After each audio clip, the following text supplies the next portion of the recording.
All right, here we go. Salute to Knicks Nation on this Wednesday morning. KFTV Morning Show today. CP the Fanchise here. On today's show, a surprise head coaching candidate has emerged here for the New York Knicks. His name is Micah Nori. Serves as the current lead assistant coach for the Minnesota Timberwolves. So when that news came out today, or yesterday rather, I had to go to the source. I had to go to our guy, friend of the program. He's the Minnesota Timberwolves insider for The Athletic. Also does sideline reporting for the Wolves for FanDuel North. Our guy, Jon Krawczynski, is in the building. Hit the like button, hit the share button, and subscribe to the channel. Let's get right into it. All right, morning, John. How you feeling, man? I'm doing great, CP. How are you? Hey, doing good, man. Off season, you know, it's always a good time of year, and always enjoy you coming on the show. So let's get right into it, man. What did you think when you heard the news that Micah Nori was actually interviewed already for the head coaching job in the New York Knicks? Yeah, so Micah has come up at a bunch of searches over the last 2 years now as the Wolves have kind of ascended to a contender status in the Western Conference. You see other teams kind of look to their staff to try and kind of pick success out of the building there. And so Micah has, I want to say it might be 3 or 4 different interviews for head coaching jobs over the last 2 years. He did one with the Phoenix Suns earlier in this offseason. And so in that way, not surprised that the New York Knicks would be interested. Certainly he has a connection to Karl-Anthony Towns. Mm-hmm. Gerson Rosas was there when Micah Nori was here, so there's a connection that way. And so you can see why there would be some interest. Of course, though, when it comes a little bit sort of later in the process, after some other big names have been mentioned, you wonder about the timing of it. And I actually think that might be a good sign for Micah Nori in terms of like, okay, we want to keep looking and keep kind of expanding the field and seeing what's out there. And so to see him in the mix, it really isn't that surprising. He's really well thought of. Players like him. The organization really likes him here. And so I do think he's going to be a head coach in this league sooner than later. It's just a matter of if it's in New York or not. In previous sound bites that I've seen with him and also in your coverage of The Athletic, he likens himself in filling multiple roles for Chris Finch and his bench, whether it comes to late game strategy, rotations, scouting. Where do you think his biggest strength lies in regards to those skills?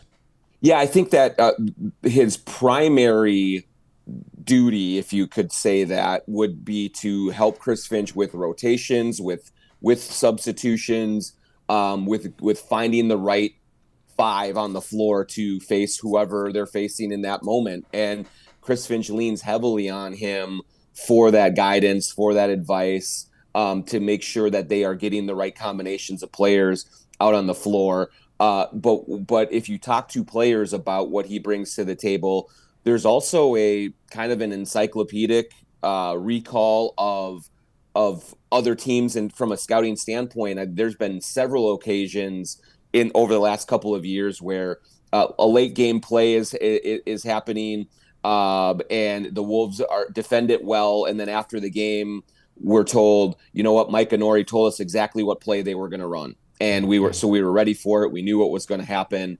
and you know he prepared us for that, and so. He's got all sorts of different roles on the team. And I think that, you know, he is incredibly intelligent. He sees the game very well. He works very hard and understands what's needed. And then also a third component of what he brings to the table is he is a bit of a comic relief guy. Like, you know, in a long season with a lot of pressure on these teams, he's got a really sharp sense of humor, and he kind of takes some of the pressure out of the room with a well-timed joke, with some good perspective on things. And so, you know, he kind of is a vibes guy and an X's and O's scouting strategic guy. So he's got the best of both worlds in that way. Yeah, very interesting. And you know, I think there's kind of that common thread in terms of the personality of the head coach that the Knicks are kind of looking for. I think they want to go with a guy who's a bit more relatable to the players. Not that Tibbs didn't have that respect, because certainly when you hear the sound bites from Brunson and even Towns to a certain respect, he did have that, but I think they're looking for someone who's a bit more relatable to the players. Yeah, and I'll say this. I'm sure as Knicks fans hear his name come up and you go onto Google and you search Micah Nori, the first few things that are going to pop up on your screen are these sort of halftime interviews that he does during games, where he always has some crazy, folksy quote that he gives, to lighten the mood. And he's been likened to Ted Lasso with just these kinds of phrases that he pulls out that are really funny, really creative. And I will say it's a part of his personality for sure, and it's a delightful part of it. But I don't want Knicks fans to kind of let that overshadow like who he is as a coach. And I did a big profile on him last year, and he was in Denver prior to coming to Minnesota, and he and Nikola Jokić are very, very close. And I talked to Jokić at length about Micah Nori, and Jokić is just incredibly respectful of Micah's aptitude for the game, intelligence, the way he sees it, the way he coaches it, and the way he teaches it. So he is a basketball coach for sure. Now he brings the quotability, he brings kind of that lightness to it, but don't get it twisted. Like, he's really, really respected just as a basketball mind as well. And one of the things I observed, especially in your piece on him this year in The Athletic, is, again, kind of a counter Tibbs in terms of Chris Finch's philosophy in placing a lot of ownership and reliance on the counsel and on the advice of his assistants, almost empowering them with head coaching responsibilities. And we saw Micah Nori get shot up into that role when Chris Finch tore his patella 2 seasons ago in the playoffs, to get right in there in the mix and be the head coach of that team. Yeah, definitely there's a difference. Finch and Tibbs have a lot in common, actually. They have a great deal of respect for each other. Finch really likes Tibbs a lot. And I think they both have a reluctance to rely on their young players as much, and they really want their veterans, the guys that they trust out there all the time. They maybe have shorter rotations and things like that. So they have that in common. But one drastic departure is Finch really does empower his assistants quite a bit. In practices, in dissecting game film, in giving the scouts and preparing teams for preparing the Wolves for their opponents. And then yes, when Finch went out 2 years ago in the playoffs, and was kind of watching from the back of the bench, Micah Nori was the guy who was coaching this team. And so Knicks fans may look at, again, another one like, well, are you going to hire a first-time head coach to come into this highly pressurized situation and handle it? And I would say that Micah Nori is a cut above the first-time coach because he coached in the playoffs. He was the guy that was standing up on the sideline, that was kind of delivering direction during games when Chris Finch could not do it. And so he has had that success, and he's that experience, and the Wolves won games with Micah Nori as the head coach in a playoff situation. So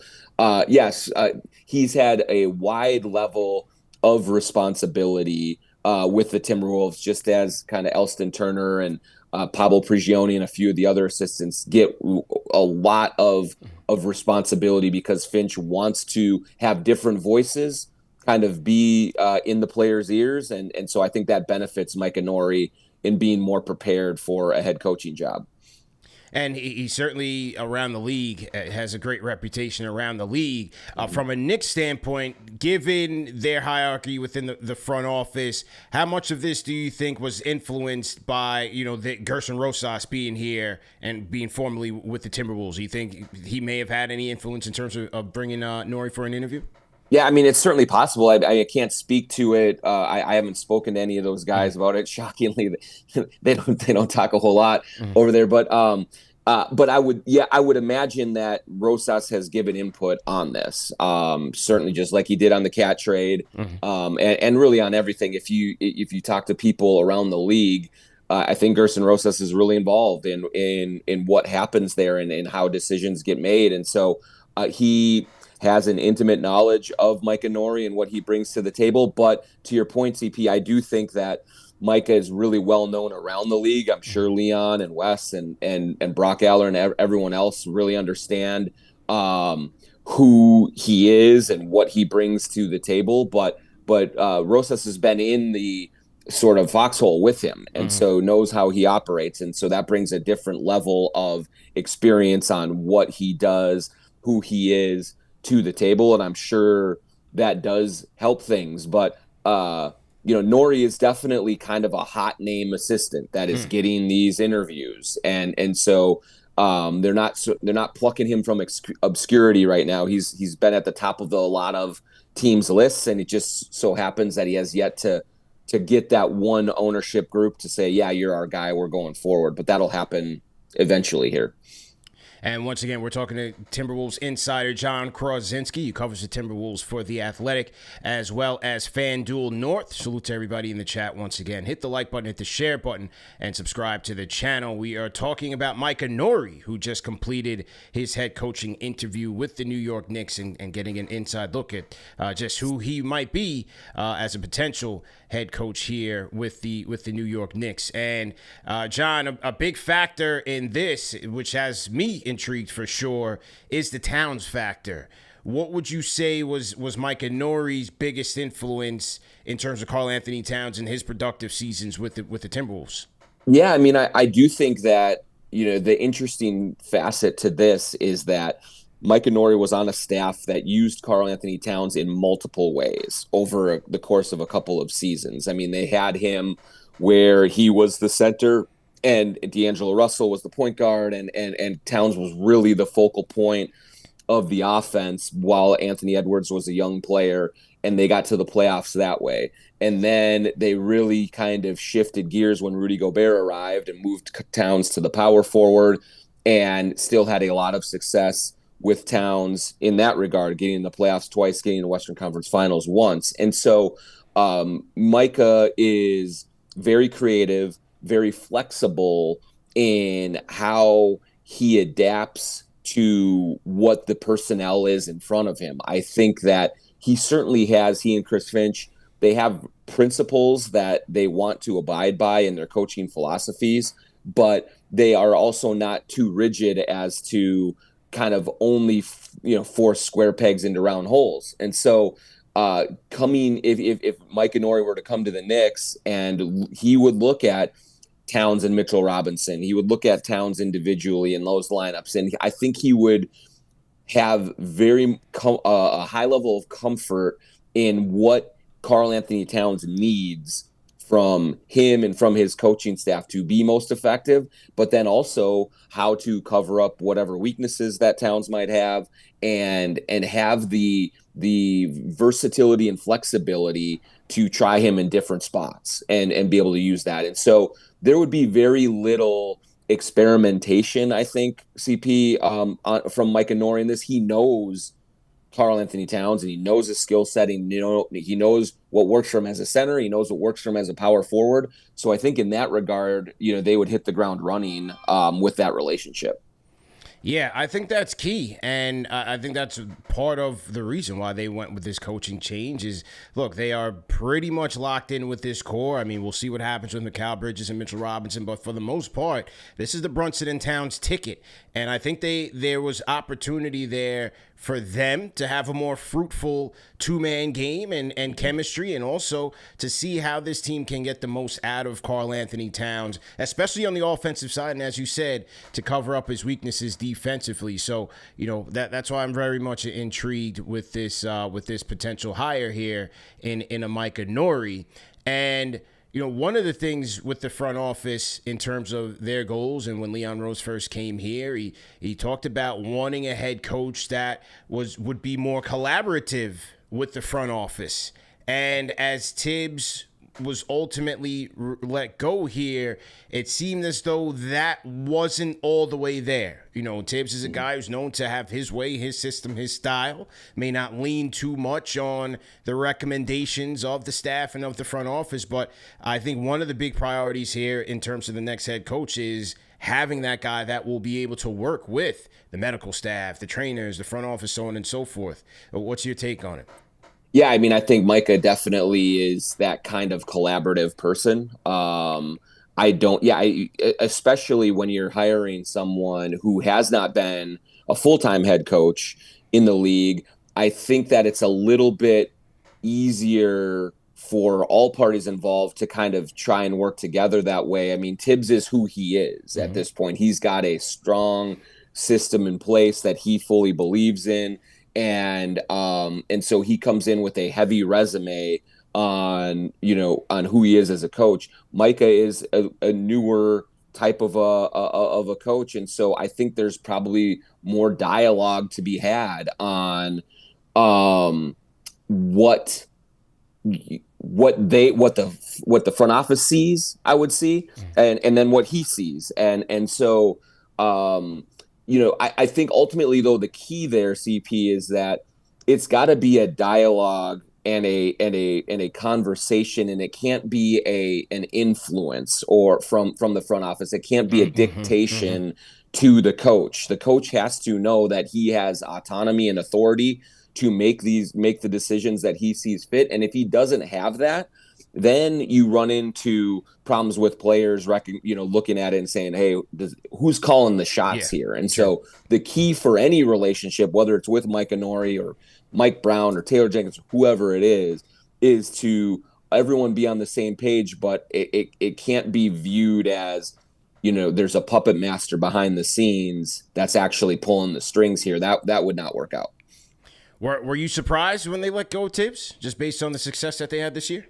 Yeah, I mean, I certainly was. I mean, knowing that, Leon and Tibbs have such a long-standing relationship, knowing that Jalen Brunson thinks so highly of Tibbs, and they got to the Eastern Conference Finals, I was a little surprised. Now, I thought that when he was fired here in Minnesota, I was not surprised, but he was also the team president and the head coach, and they had just had the Jimmy Butler situation, and the way that Tibbs was running things here really wore people down. And so it was, I think, not unexpected to have him move on there. But there he, has a ton of success on the court, takes this Knicks to the conference finals for the first time in 25 years. The players, maybe outside of Bridges, were certainly respectful and appreciative of what he brought to the table. And I just do think that the danger in making the move that they did is you send a message to whoever replaces him that it is essentially championship or bust. And look, that's an admirable thing to have those ambitions. And you can say that, yeah, we are going for a championship. But when you fire someone at the conference finals, you're saying that was a failure. And to me, I can't see that for a team like the Knicks that was really kind of building from the ground up when Tibbs arrived and got back to relevance in a way they haven't in a long, long time. It just seemed like he earned another shot at it. Now, what I don't know is behind the scenes, as you alluded to earlier, like, were there clashes with Leon and Wes and Brock about playing time, about rotations? Was there real disagreement and divergence in terms of the philosophies? There may have been. Tibbs is a stubborn guy. He may have just not wanted to move off of things, and so that could have caused something. But just looking at it from a surface level view, you're seeing a coach that won a ton of games, that has star players in his corner, and that went literally to the doorstep of the finals. That's a high bar to clear, and so I was still surprised in the end when they cut him loose. Yeah, I'm with you. I think going into the playoffs, I felt like, hey, or all season rather, I'm like, if they get to the Eastern Conference Finals, I think he's safe, and he does deserve to get them over the hump there, but it just seemed like as the season wore on, and especially into the playoffs, it just seems like there was a fracture there that was beyond repair. And so, yeah, as you said, the next coach, though, it's finals or bust, basically. For this guy. So it's very interesting that, yes, they are looking at more established candidates. Maybe it's a Kidd, maybe it's a Jenkins, maybe it's a Mike Brown who has the most experience.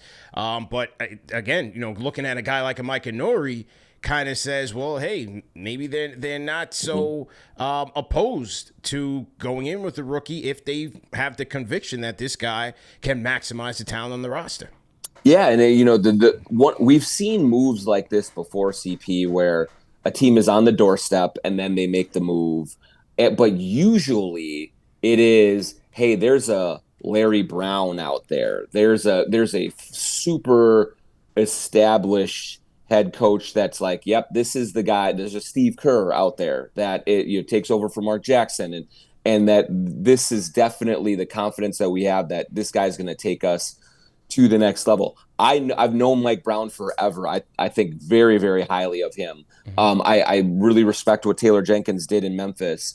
But there isn't that like silver bullet coach out there waiting. And so that's part of the reason that it surprised me a little bit. But yeah, then, I mean, if it is Micah Nori, if it is Mike Brown or Jenkins or whoever, or if they somehow extract Jason Kidd from Dallas, whoever comes into that seat, the pressure is going to be immense on them.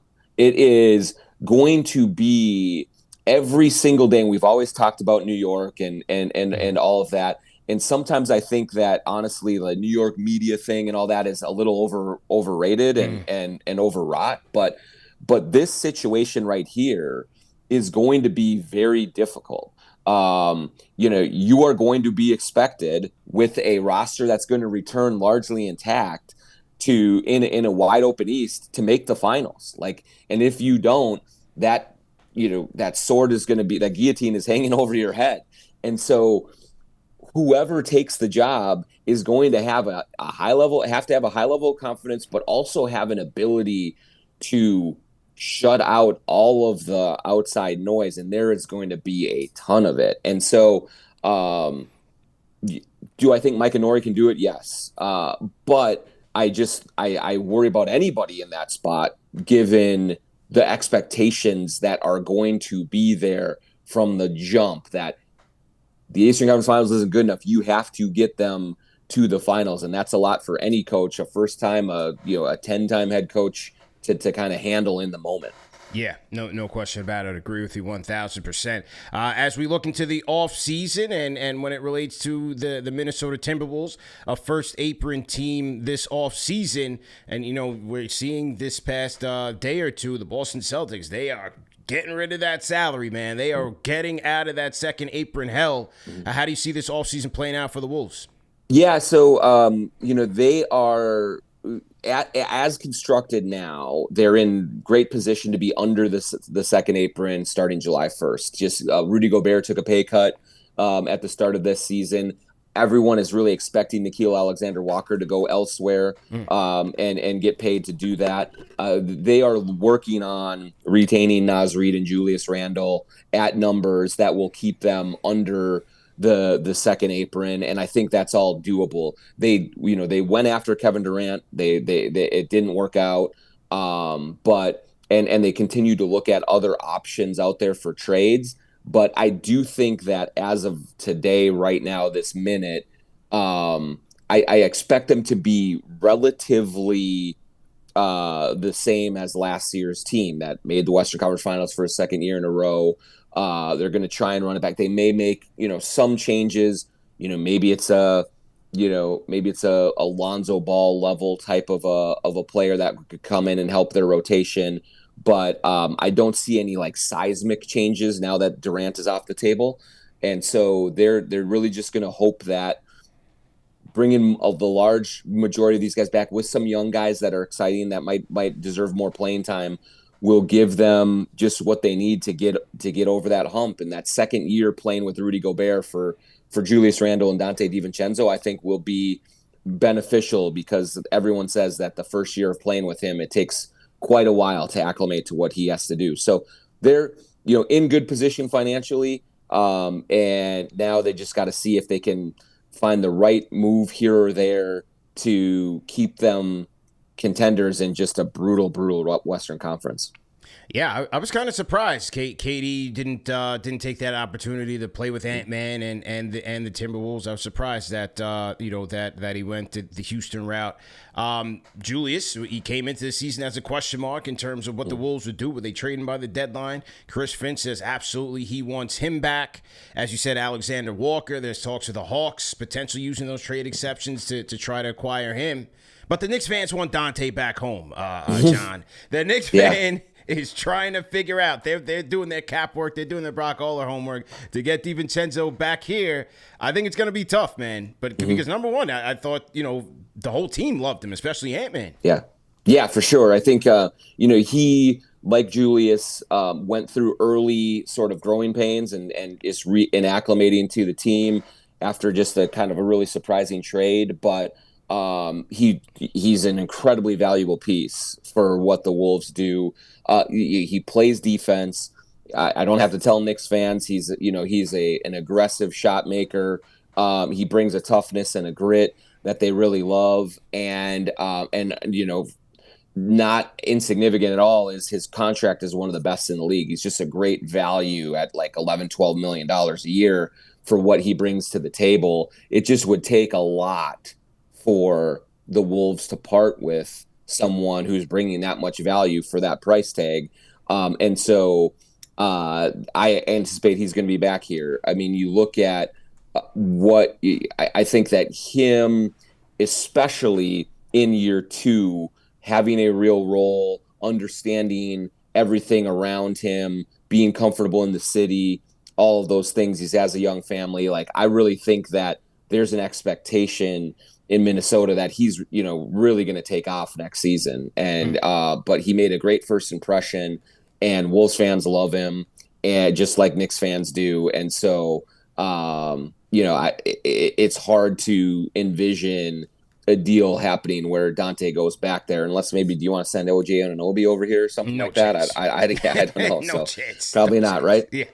No way, man. I can't part with the dog. Listen, it's tough, and especially the way with these aprons, it's even harder now to make these transactions. So we'll have to wait and see. Let's take a quick call before we let John go here. Dave G on the Discord. Dave, go ahead and unmute your mic. CP, John, how you guys doing? Good, man. How you doing? What's up, man? Doing well, man. Trying to stay cool. It's almost triple digits down here in the Queen City. I hope you guys are. Oh yeah. Oh man, this heat wave. Just make it quick. I like this interview. I think it's becoming very apparent the Knicks took a lot of flack in the recent weeks about there was no plan to replace Tibbs. I think the plan has become very evident. It was to leave no stone unturned, which is exactly what we should be doing if we're getting rid of a coach that took us to the conference finals. We should be absolutely trying to find the right person. So I like this interview. I like that we're going through this. I do think you guys are right. I think it's finals or bust next year, especially because the East is wide open. You got Jason Tatum, busted his Achilles. Tyrese Halliburton, busted his Achilles. Prayers to those guys. Hope they recover quickly. But that puts a lot of pressure on the next guy because it's wide open, right? You never know what's going to happen with Philly. They could be injured. The Cavs. The Knicks are right there. They've got a championship roster. They got to make some moves. But it puts a lot of pressure on the next guy. So they really got to get this hire right. And then I want to pose a question to you guys. I don't know how much you guys know about this, but we see Boston kind of, dumping a lot of salary, kind of like paying attention to that second apron. What do you guys think the Clippers are going to do this offseason? Do you think there's any chance the Knicks could take advantage of them kind of blowing it up? I appreciate it. I'm going to hang up. You guys stay safe. Yeah, appreciate the call, man. Appreciate the call. Yeah, listen, man, they definitely agree. As John said, there's going to be a lot of pressure on the next guy. East is wide open, but when you look at the Knicks, the Cavs, the Hawks are not done. Orlando Magic with the Desmond Bane pickup. Hey, the Pacers, what do the Pacers do, man? They showed quite a bit of chops, especially with Halliburton going down there in the finals. Do they use their mid-level exception to pick somebody up and try to keep this thing going? So a lot of pressure there. there. With the Clippers, I mean, look, I think anything is on the table when it comes to Leon Rose as long as it makes sense for the Knicks. As we know, any trade is going to have to involve some combination of salary going out. It's just I don't see how many tradable assets the Knicks really have to give up. Is it going to be a Mikal Bridges? Is it going to be Mitchell Robinson, both of whom are extension eligible? I think especially where Mitch is concerned, like with the hole that they have at the 5 and not knowing who the coach is going to be, I think that it's a hard trade. And Mikal Bridges. So, we're just going to have to wait and see there. What do you think from a Clippers standpoint, John? You think they're, Yeah, I would say assets? it was interesting. Like I actually heard some chatter during the Kevin Durant talks that maybe the Clippers try to get in on that, as a dark horse. And so I have not heard any indications that the Clippers are going to kind of revert to some sort of sell-off mode or kind of a restructure and a rebuild situation. I mean, I think that they were disappointed in how last season ended, but I think that they see a group that's going to stick together for a little bit and at least take one more run at it. So I'm not sure how many assets of theirs would be available, in a trade. I mean, I think they're going to stick with that Kawhi Leonard, James Harden core and just see if they can take one more step and get back into this. But they were from what I understand, being a kind of aggressive in terms of trying to buy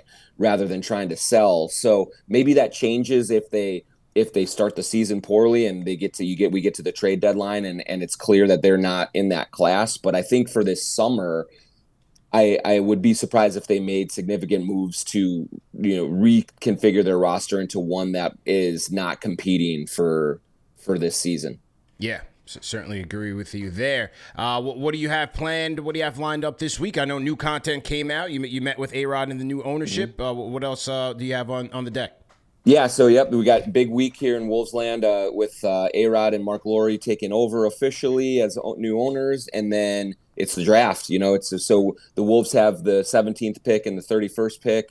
As of right now, we'll see if they trade those or if they keep them, but there's a lot of intrigue. Tim Connolly is one of the most active GMs in the league, and so he's always looking to make deals and make moves, whether it's with veterans or whether it's on draft night, moving around the board. And so we're monitoring all of that stuff, and it'll all be at the Athletic as things happen, and it's never dull around here. So there's always something going on, so we'll keep our eye out for everything.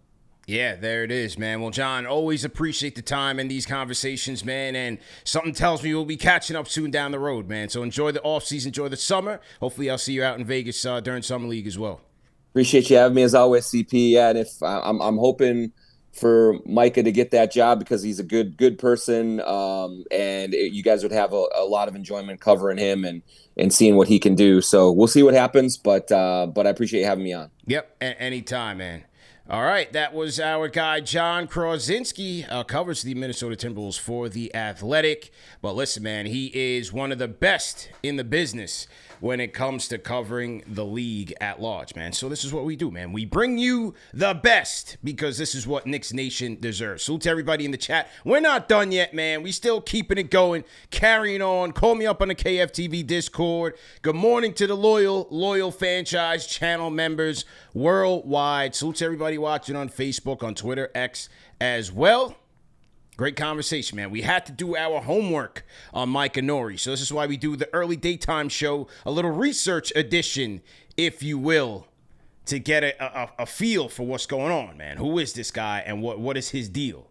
Do you know what I mean? Let me salute some more Fanchise channel members. Omar Shalaby in the building. Christopher Blake, what's good? Junior Karoma. Appreciate you, Junior. Daniel Bosajor. The Shells checking in from the West Coast. Got your opener is in here. DJ Eric L. Beats. Will Latimer checking in from the ATL. Sean Frank, I see you in here. Shiva Jones. Ronaldo Maldonado, salute to you. Mikey Johnson, what's good? Wise Guy, NYC B-Ball. Fanchise channel members are in here heavy, man. If you guys are on the grind, wherever you guys at worldwide, man, throw a hashtag grind in the chat. If you guys are team hashtag new, give me a hashtag new in the chat. Let's do another giveaway, man. I'm in a good mood. It's summertime, It's a beautiful, scorching hot day here in New York, so it is a New York day, if you will. Let's do another giveaway before the end of this show. Here we go.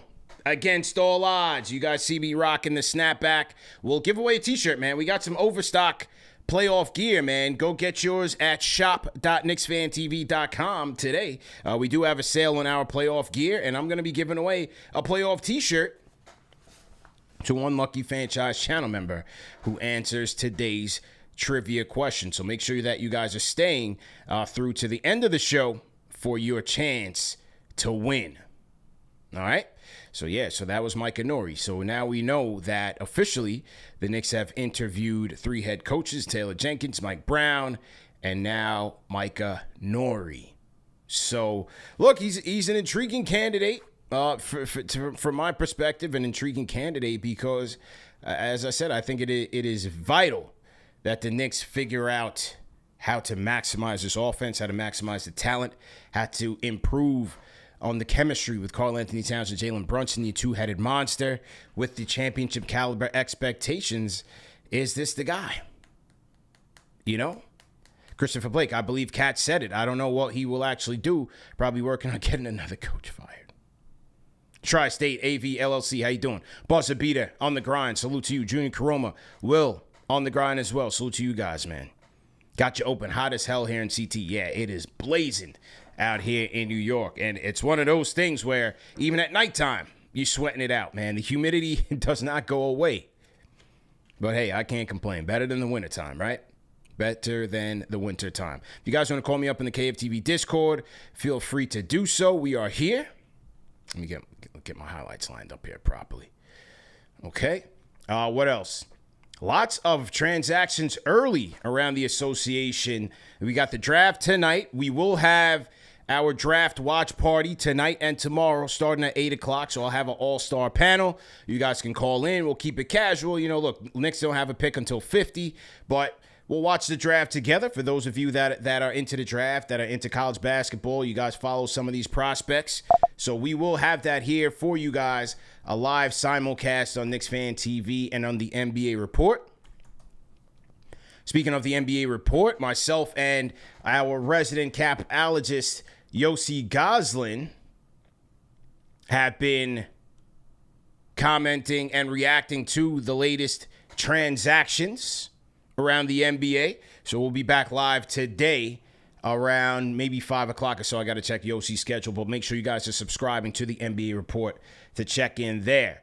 You see Kyrie Irving just re-up 3 years and $119 million with the Dallas Mavericks. So Kai gets his bag. Celtics shedding salary.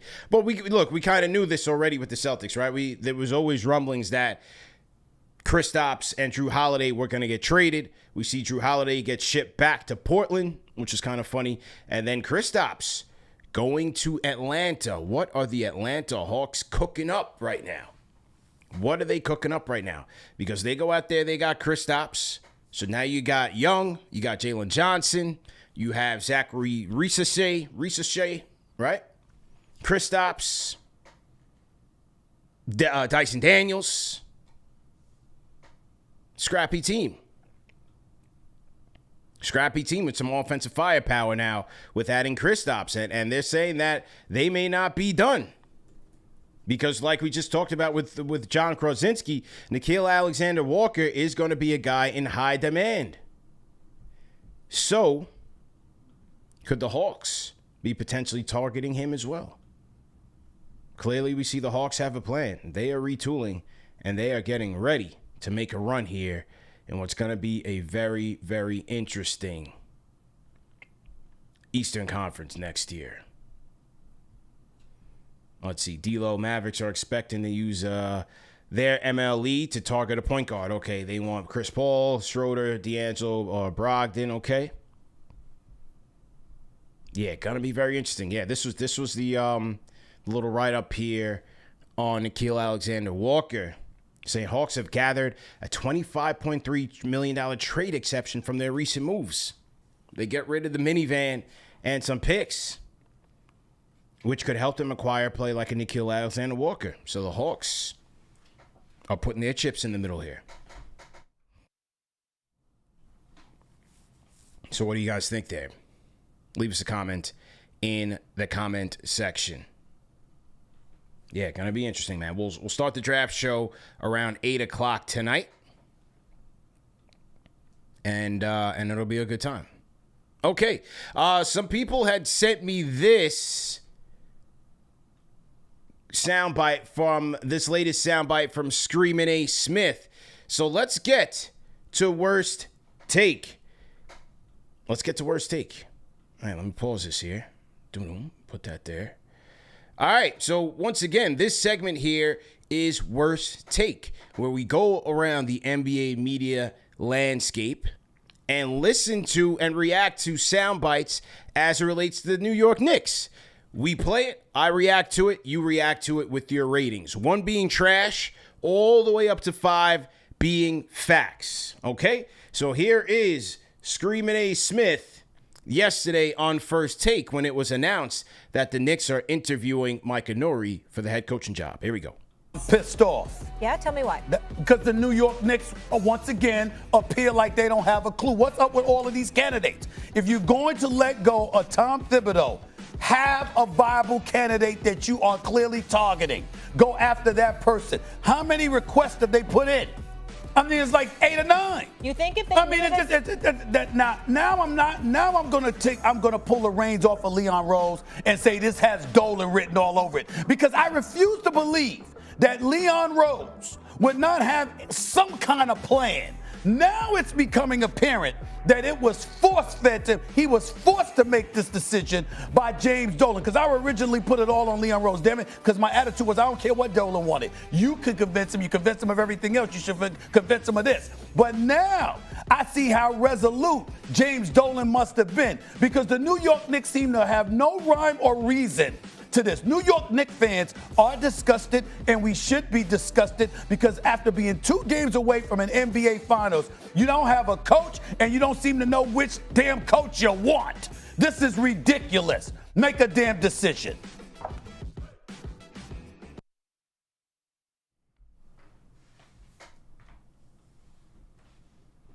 Screamin' A. Smith, everybody. So now the Knicks having a thorough interview and vetting process for the next head coach of the team. A team who is going to be under heavy expectations, high expectations, to make it to the NBA Finals.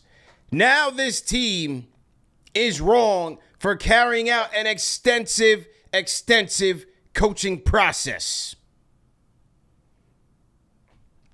Now they're wrong for wanting to get the process right. How dare they go out there and try to have conversations with coaches around the league that are already under contract? How dare they go out and try to speak to coaches on the rise with heavy experience like a Micah Nori? What would the comments be if the Knicks went out there and had their candidate right after they fired Tom Thibodeau?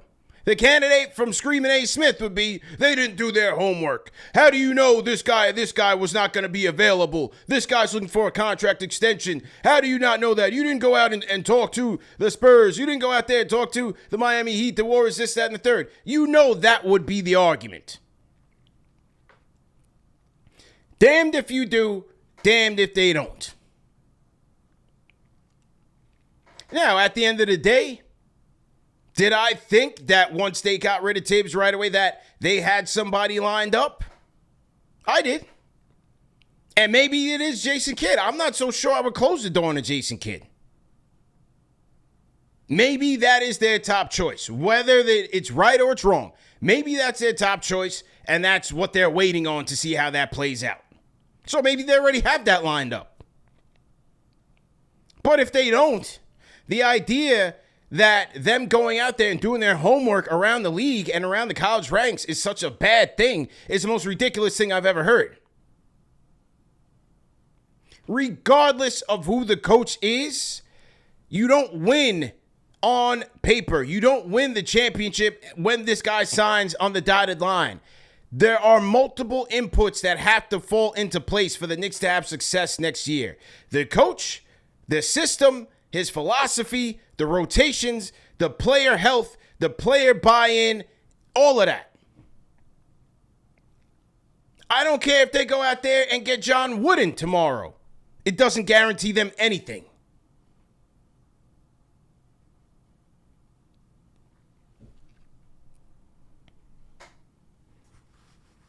But you guys in the comments rate the take. 1 being trash, 5 being facts. Some of you guys might agree. That's why we're here. Let's talk about it.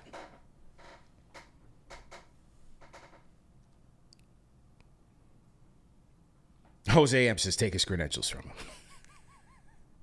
Go play solitaire or something, man. Get out of here, man. Screaming A. Smith, man.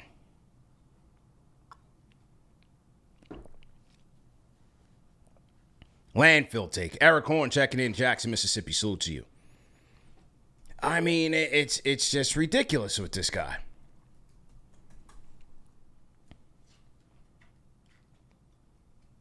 Just wait and see how this thing plays out. That's it. I think we'll find out, a couple of days, maybe.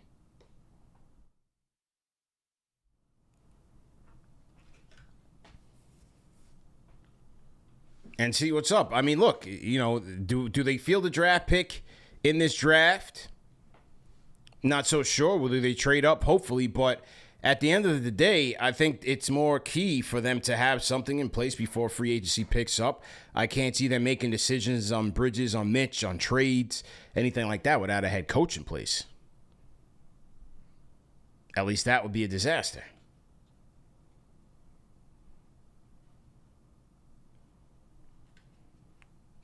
So, just got to wait and see, man. Hang tight. So to everybody in the chat once again, hit that thumbs up button for your boys. All right, let me read some more comments. Ban SAS from MSG.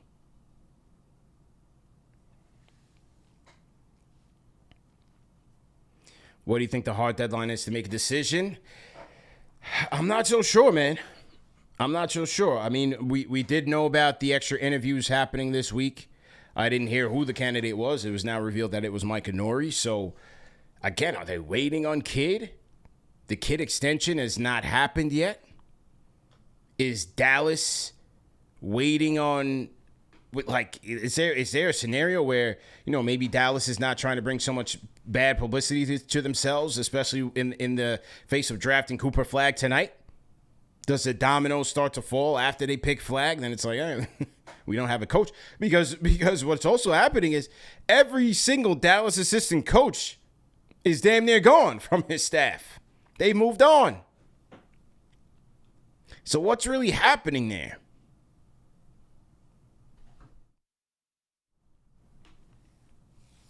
I think the latest one with Jared Dudley. Jared Dudley just went to the Memphis Grizzlies, I think. So they're losing coach after coach. Sean Sweeney is gone. He just signed with the Spurs. Jared Dudley has gone to, I think he went to Memphis, I believe.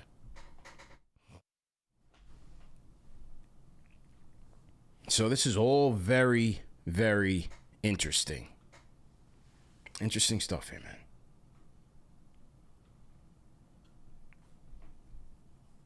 So let's see. I don't know if this... I'm sorry, the Cavs. The Cavs are adding Jared Dudley. The Cavs. Yeah, another Mavs assistant is leaving.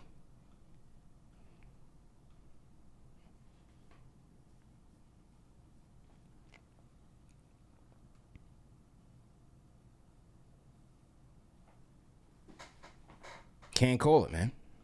How do you guys feel about this? Yeah, it's a little, there's a little anxiety here. Like, we don't have a coach yet, but we just got to let the process play out, man. Definitely just got to let the process play out. Screaming A. Smith, man.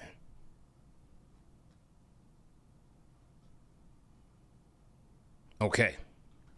All right, so with that being said, let's get to our trivia question of the day. Let's get to it. Let me hit my triumphant theme music. Fanchise channel members, it is trivia time for the grand prize of a KFTV Against All Odds t-shirt. You can get these on shop.KnicksFanTV.com. We are running a playoff merch sale. We do have some overstock we want to get rid of, so now's the time to get yours. The hoodies, the tees, we got the Against All Odds snapbacks and the sticker packs as well. Very cool, the sticker packs. Shout out to everybody that ordered there. So today, a lucky Fanchise channel member is going to win one. All right, so let me go ahead and put the chat on Fanchise channel members only. So anybody that is chatting, we're just going to limit it to the Fanchise channel members.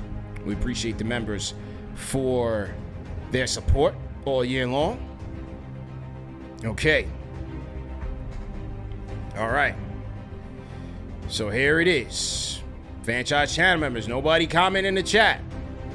Get ready for today's trivia question. Now, once upon a time, the Knicks had not one, not two, but 3 All-Stars in the All-Star game. In the 93-94 season, the Knicks had 3 All-Stars in the game. Name the 3 players.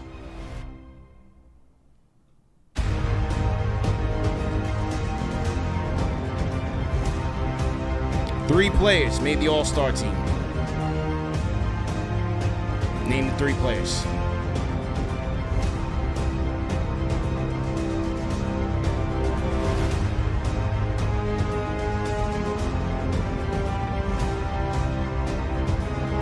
Three All-Stars, ladies and gentlemen.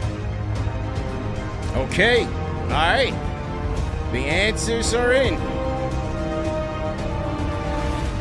The answers are in. And the answer is Patrick Ewing,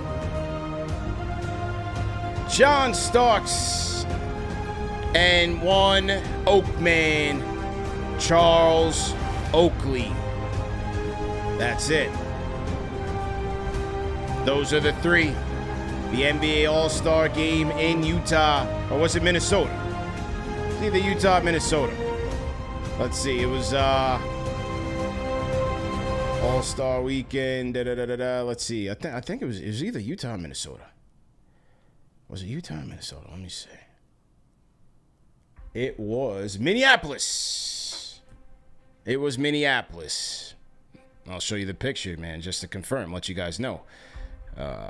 There's no foot tricks here. Show you the guys. Here they go.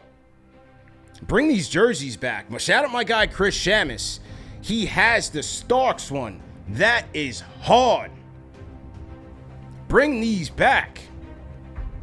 Yeah, man. The triumvirate. Ewing, Starks, and Oakley. February 13th, 1994. Okay, let me reset the chat to bring the non-members back in here. Take off slow-mo mode. Okay. Benny Glenny adding some stuff in here. Ewing 5th in MVP voting that year. Put some respect on his name. Christopher Blake, bonus points for the right city. All right, well, let's see who won. Now, let me check with Nightbot. Some of you guys, get a little aggy that we're not picking the correct winners. Remember, it's not the way that you see it in the YouTube chat. It's at the point when YouTube registers in the logs, which could be based on a latency issue, different times. Okay? So, based on that, the winner is... Make sure I'm correct here. Okay. Okay, all right, hang on. Let me just make sure I'm correct. The winner is Romar. Is that Romar Hernandez? Let me see here. Is that Romar Hernandez? I believe it is.